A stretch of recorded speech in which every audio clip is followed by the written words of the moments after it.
The 1912 Boston Bread Riot. In the cold of January 1912, the streets of Boston were filled with a palpable sense of anger and desperation.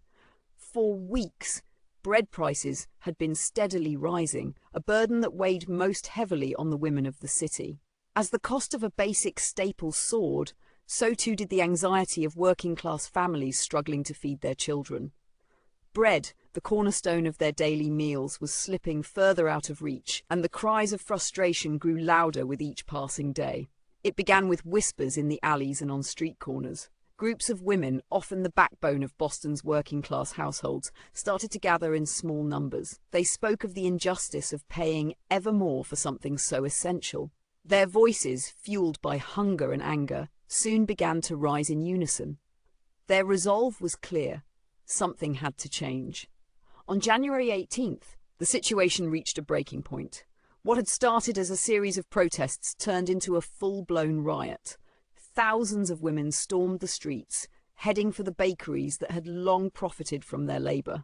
With determination in their eyes and the strength of their collective will, they demanded justice. Their target, the stores that had raised prices beyond what they could afford.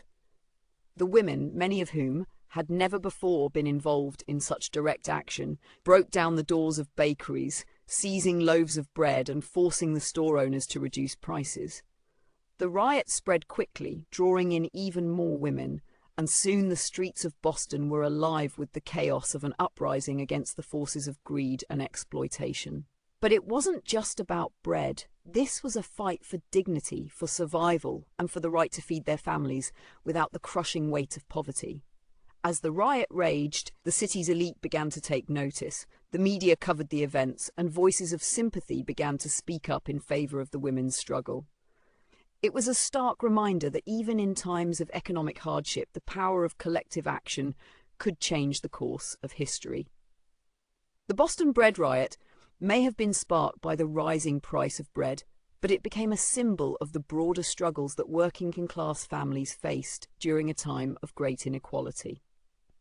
It marked a turning point in the fight for fairer wages, better living conditions, and more control over their destinies. Help the channel grow by liking, sharing, and subscribing.